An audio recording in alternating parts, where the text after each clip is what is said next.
The following podcast contains mature language and discussions that are not suitable for younger audiences. The opinions voiced in this podcast are our own. We are not experts on the topic we present, but have conducted our own research. Listener discretion is advised.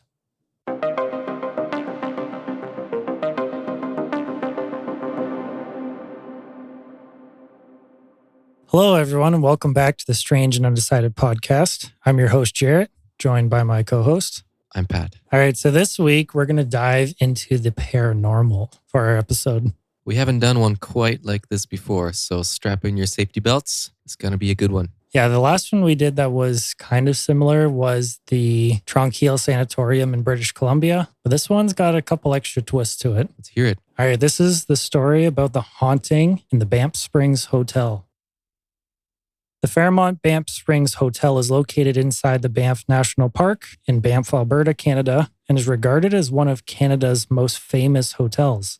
Best known for its stunning architectural design and surrounding landscape, the hotel resides within the Rocky Mountain Range. Built in 1888, the hotel was constructed to be part of the Canadian Pacific Railway's network of hotels. These railway hotels, as they were coined, were constructed across Canada to facilitate and encourage the use of the railway. The hotel is situated at the foot of Sulphur Mountain, where you can also see the Bow River, Fairholme Range, Tunnel Mountain, and Mount Rundle. Prior to the hotel's construction in 1883, William Cornelius Van Horn, the general manager of the Canadian Pacific Railway, wanted a grand hotel to be constructed to attract affluent guests traveling west across Canada. Some of his railroad employees informed him of mineral springs in this particular area. The Banff Upper Hot Springs, which the hotel was named after, would be a prominent feature as it was believed that this mineral water had therapeutic benefits and was a strong motive for constructing the hotel at the highest point overlooking the intersection of the Bow River and the Spray River. I went to those hot springs last summer. Oh, you did? I did. And?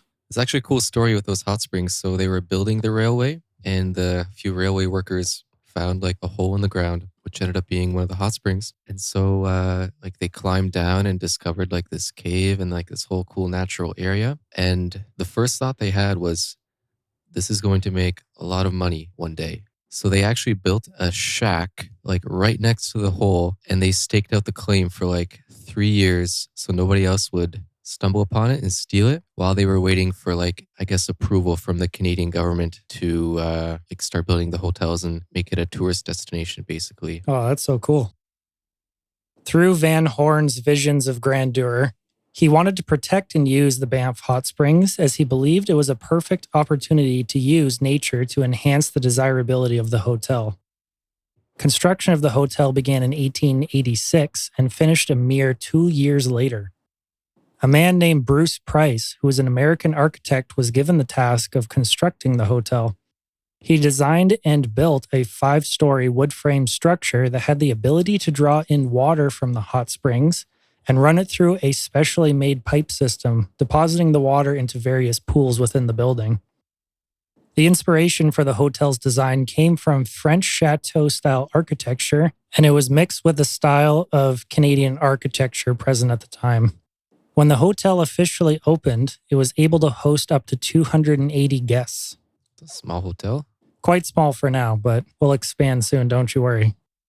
Moving into the 20th century, the popularity and desire to stay at the hotel grew exponentially over the years, and with that came the demand for more room to accommodate more people. From 1900 to 1910, modifications and additions were made, where $500,000 was spent at a 5-story extension to the south of the building. By 1910, maximum capacity was reached yet again, and the additions to the hotel were not living up to the majestic vision of the building's original design. At this point, another American architect named Walter Painter was hired and tasked with reestablishing the original vision of the hotel. So you're an architect or a painter? Come on, let's get it together, Walter. Yeah, it's a bit of a confusing name. He designed and built an 11-story central tower, which is an iconic feature to this day. It was made of wood and limestone, which was mined from the area as it is native to Alberta. The construction ended in 1914 at a cost of $2 million. The tower alone was able to host up to 300 guests. The tower also had bathing areas with a variety of options, including cold water, hot spring water, Turkish and Russian baths, as well as private sulfur baths. The hotel continued to grow through the 1920s. However, with so much going right for the hotel, something negative was bound to happen. In 1926, a fire broke out and burned the north wing of the hotel to the ground. Fortunately, an engineer from the Canadian Pacific Railway named James Orrick was able to restore the hotel to its former glory. With some adjustments and changes of his own, he was able to combine the hotel's current appearance with his own designs, and the result is what you see today if you visit the hotel. As a testament to the hotel's rebirth, the royal family even stayed there during the royal tour of Canada in 1939. Unfortunately, the hotel ended up shutting down in 1942 due to the Second World War and would not reopen until 1945. The world changed after the war, along with the status of the hotel. It took most of the 1950s and even into the 1960s to reestablish the hotel as one of North America's greatest resort getaways.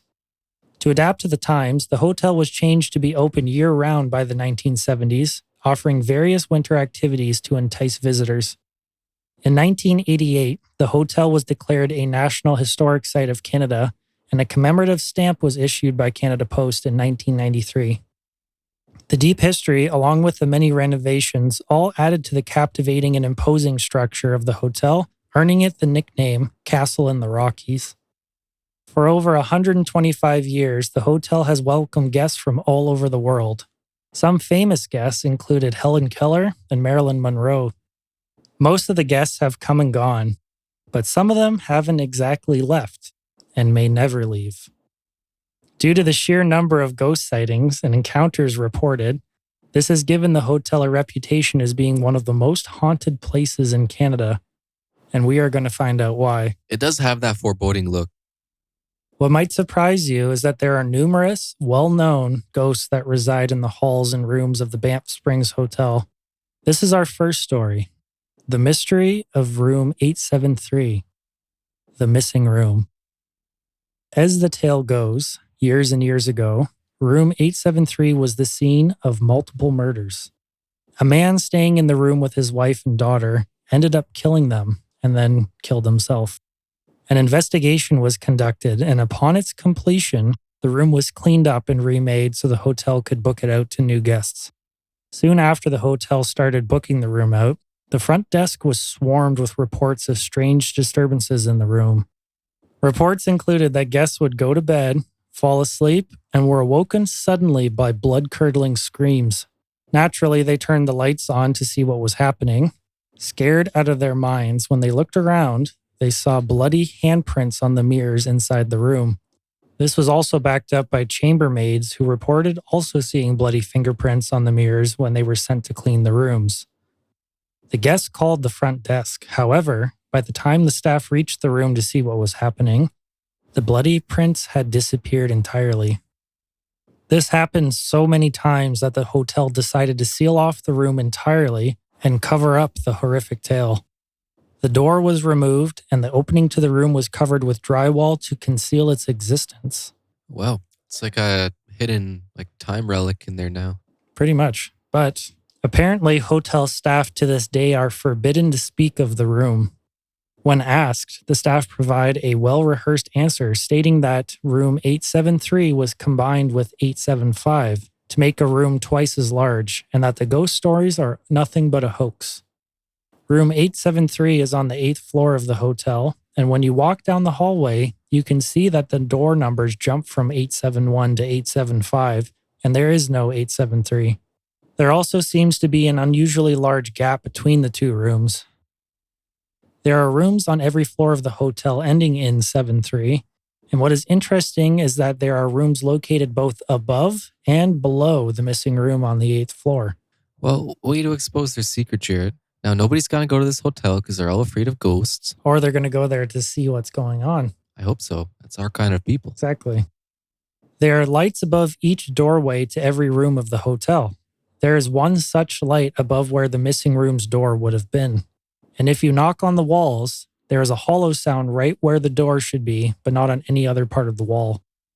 To this day, people still report strange occurrences in the vicinity of room 873. People probably hear knocking from the floors above and below, thinking it's coming from that room, but it's just people trying to find where the old door was. Well, in my research, I found a lot of people, like different ghost hunting groups and people who are just curious, have actually gone to the hotel just to see if this room exists or not. I think at this point now there's a market for people wanting to stay in that sort of room. So I think they should open it up and people would pay good money for it. So that's the thing. 873 is actually now combined with 875. So in one of the stories that I was reading, there was a guy that went there and he did like a whole analysis of that specific floor. And there's actually a fire plan that's kind of set out. It has like the layout of the entire floor. If there's a fire in the building, it shows that 875 has been combined with 873. However, when people have rented out the room, they've noticed that it's not as large as you think it would be, which makes people believe that a portion of the room is still cut off. Yeah, this is exactly where the murder happened in this 5x5 square foot section. We're going to cut this off and never speak of it again. Exactly. But we'll never know. I mean, someone knows. I'm sure the janitors always know. So the existence of a secret room may seem a little bizarre. However, there was one uncovered back in 1926. When the hotel was originally constructed, the contractor made an error when building one of the rooms. They accidentally made a room that wasn't supposed to be there, and it was built without windows or doors. The owner of the hotel wasn't even aware of it. It wasn't until 1926, when the fire broke out and burnt the north wing of the hotel down, that the discovery of the secret room happened. It has been reported that apparitions have been seen outside this room in the hallway areas. The reason as to why is unknown. Jesus, maybe the foreman killed one of his workers in there. Got to seal him up. It's just so strange. There wasn't any like body parts found in there. I think it was just a completely empty room, but it kind of begs the question why. Someone just fucked up on the plans and they decided to keep it a secret. Didn't want to get fired. Let me just cover this room up and not tell anyone. Yeah, good point. Next, we have another haunted room, and that is of room 692. Guests staying in this room have claimed that while they were sleeping, their pillow was yanked out from under their heads. When they looked to see who did it, nobody was there. Some guests have even been pushed out of their beds by something they can't explain. It seems that whoever haunts this room doesn't like it when people sleep there and wants them gone. Would you stay in this room? I mean, part of me says yes because I want to see if it actually would happen. And then part of me is like, I probably wouldn't. Oh, I would totally chicken out. On the friendlier side is the ghost sighting of a man named Sam McCauley, a bellman of the Banff Springs Hotel. He worked at the hotel during the 1960s and 1970s. Over his tenure, he retired multiple times, but was always drawn back to work because he loved it. According to the story, Sam told his colleagues that after he died, he would come back to the hotel. He passed away in 1976. Since his passing, guests who need help finding their room have claimed an elderly man dressed in an olden day style uniform has assisted them. A famous incident that surfaced was that of two women who accidentally locked themselves outside of their room. The regular bellman was preoccupied with another task and was unable to help them. After 15 minutes of waiting, the women returned to continue waiting outside their door. The regular bellman eventually made his way to help the women, but discovered that they had already made it into their room. When asked who helped them, they described, to a T, Sam McCauley. Other people have claimed similar incidents where they have locked themselves out, and an elderly Scottish man has helped them into their room. When they turned to tip him for his help, he had simply vanished. Other ghosts in the building are that of a bartender. Guests who have had a little too much to drink have apparently been approached by this bartender and told that it would be best if they go to bed. Another ghost is that of a headless man who plays his bagpipes. Quite a frightening scene. That's the most horrifying one of all. That's the most horrifying thing I've ever heard of. Bagpipes themselves. Not exactly a pleasant instrument. Where'd this bagpipe headless guy come from? It's just a claim. There's not a lot of detail that I found. It just people have claimed that they've seen a headless bagpipe player. I don't know how. He has no head. He can't play bagpipes without a head, but that's what they've claimed. And those are the stories that I've read. These last two stories are somewhat opposite to the kind story of Sam. Throughout the existence of the Banff Springs Hotel, there were many guests who would lose their lives while staying there. One guest in particular was a woman named Rose. She was behind schedule one day and was late for dinner and confused her room number. Instead of 873, Rose thought her room was 837. She ended up getting off on the wrong floor. The details are extremely limited, but somehow she tragically fell down an open elevator shaft and died. It's believed that Rose haunts the 8th floor on the anniversary of her death. Our final story is that of the ghost bride of Banff Springs Hotel. Having a wedding is one of the most anticipated events in many people's lives, and having a wedding at the one and only Banff Springs Hotel would be something many people could only dream of doing. That's the idea, anyways. In between the late 1920s and early 1930s, for one wedding in particular, this dream would turn into an absolute nightmare. According to the story, a couple came to Banff Springs Hotel to host their wedding. The bride and her groom were set to attend the wedding's dinner and reception. The bride was ascending or descending the marble staircase when she got her foot caught in the hem of her dress. Another version of the story was that she was going up or down the stairs and she brushed her dress against a candle and it went up in flames. Regardless of which tale is being told, the bride ended up falling down the stairs and breaking her neck, meeting an untimely end. Yikes. In front of all the guests? In front of all the guests. To this very day, guests as well as staff of the hotel have reported seeing a woman in a wedding dress dancing alone in the Cascade Ballroom, perhaps in hopes of dancing with her long-lost fiancé. Other reports of the ghost bride tell of an apparition floating up and down the marble staircase, the same staircase she fell down and died. I wonder what happened to the husband after that. You wonder if he would move on eventually after that. Probably still a young guy. You're not going to be single for the rest of your life just because your bride fell down the stairs. Finally, people have reported hearing strange noises coming from the bridal suite when it was otherwise unoccupied. The story of the ghost bride of Banff Springs Hotel is regarded as one of the most famous. It is so famous that in 2014, and in true Canadian fashion, the Royal Canadian Mint released something special, a commemorative coin as well as a stamp for the famous ghost bride of the Banff Springs Hotel. Come on, really? That's in poor taste. She died falling down the stairs on her wedding day. Hey, they made a coin because it's still regarded as a true historical moment for the building in Canada's haunted series of coins. I don't know. That's a low blow, Canada.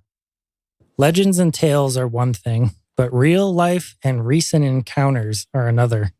A man by the name of Tim Johnson was visiting the hotel with the intention of finding out if it was haunted or not. His week-long stay consisted of the finest cooking from the Walled House restaurant to the relaxing waterfalls and pool of the Willow Stream Spa. He was trying to interview staff to see if he could dig up some information on the hauntings. He was told by staff about the most famous hauntings in the hotel, both of which I have talked about, and that is of Sam the Bellman and the ghostly bride. Tim admitted that he was not prepared to hunt ghosts, so to speak, but he was still eager to find answers.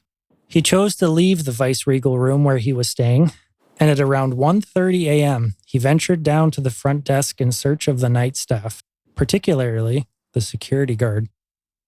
He wanted to walk around with this security guard to see if he could get any stories out of them. The security guard, a buttoned-down young man named Aiden, was reluctant to have a guest accompany him on his rounds, but eventually he gave in. He stated, "Okay, you're welcome to come along, but I'm afraid I don't have much for you." He then looked back over his shoulder with an unsettling smile and said, "I don't believe in ghosts." Aiden, however, did have some interesting stories to share.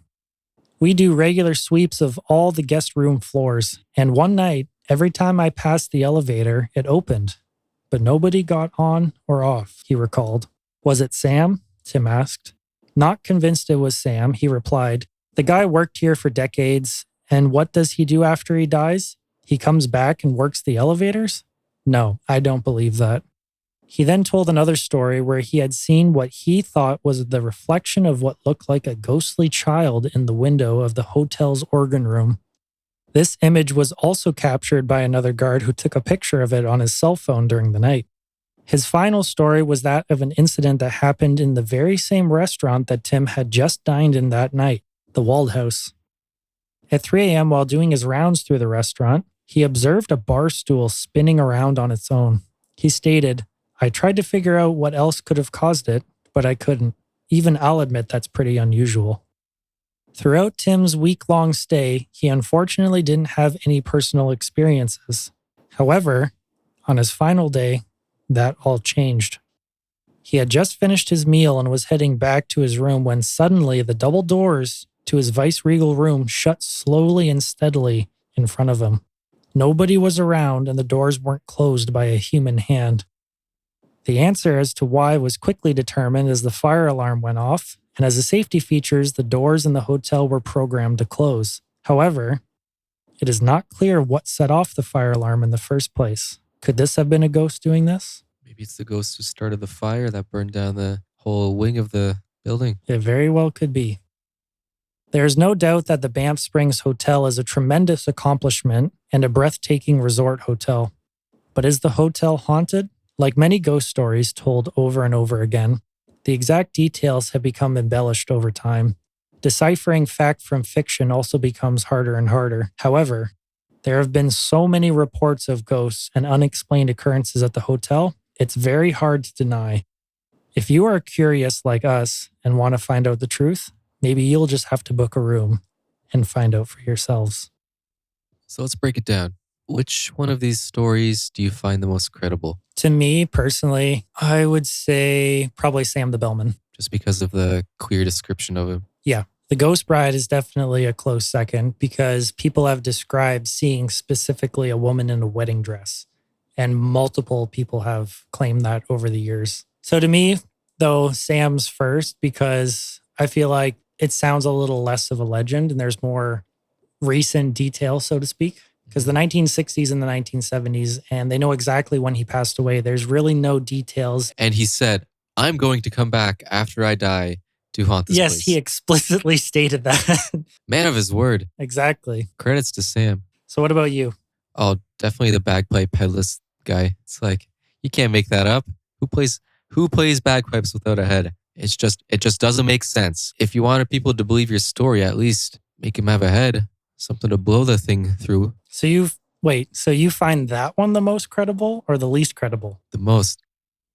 So if you had the chance to go, I know you said it already, but I want more of the specifics. If you had the chance to go to Banff and stay there, would you try and find out some paranormal evidence or kind of investigate this stuff? Or would you just kind of leave it be?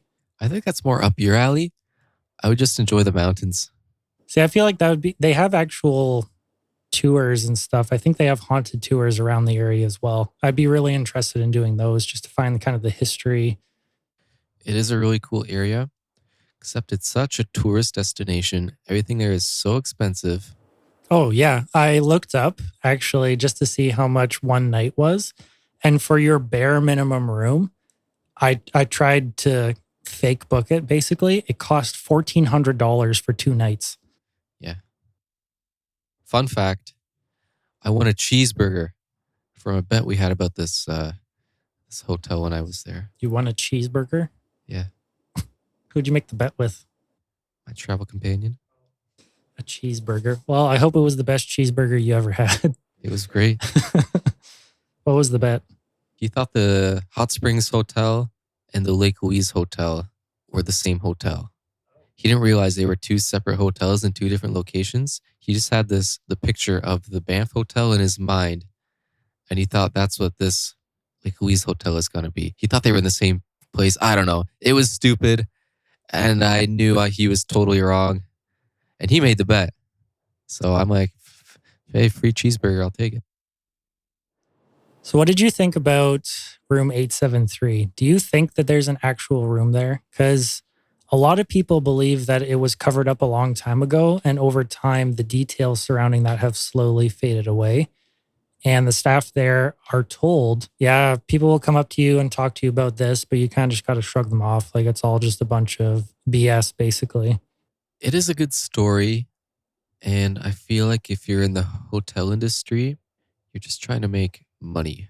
And the fact that you're closing a whole entire room for the next 100 years, look at all the money you're losing. To me, it's more likely that they combine the two rooms to make a bigger profit or something. I don't know. So I'm glad you brought that up. So all the other ghost stories don't involve murder. That has all attracted people to come to the hotel. But finding out that people were murdered in a room, that's believed to repel people and they don't want to go there. So it's bad for business, which is why they tried to cover up that story. However, to the point of the bigger room, there are multiple other rooms in the hotel on other floors that have done the exact same thing where they've blown out the wall between the two rooms and made it one large room. So it's not uncommon to see something like that. I think at this point, it's a story lost to time, and you can just make up whatever to please whoever your audience is. So at the end of the day, do you think the hotel's haunted? I never experienced it, so I can't say that it is. But somebody who's been there, lived through it, got terrified out of their brains because something crazy happened, they're going to tell you it's haunted, and you can't convince them otherwise. Am I to say they're wrong? I don't think I can. The only true way to find out is to go for ourselves. Now, that is true. So, what's your opinion on ghosts just in general? Like, are you a believer? Do you think they're real? Do you think there's sufficient evidence?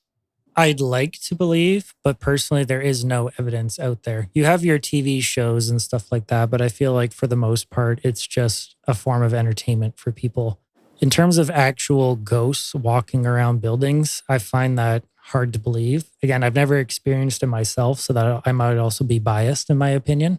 However, I do believe in energies being left behind in certain areas because you can feel the whole vibe of a room change if something negative has happened there, for example. And people who are not believers in the paranormal have even talked about kind of feelings like that. So that's something I would believe in more. So, say a murder happens somewhere, people going to that location afterwards report having very strange feelings and just kind of an overall negative vibe.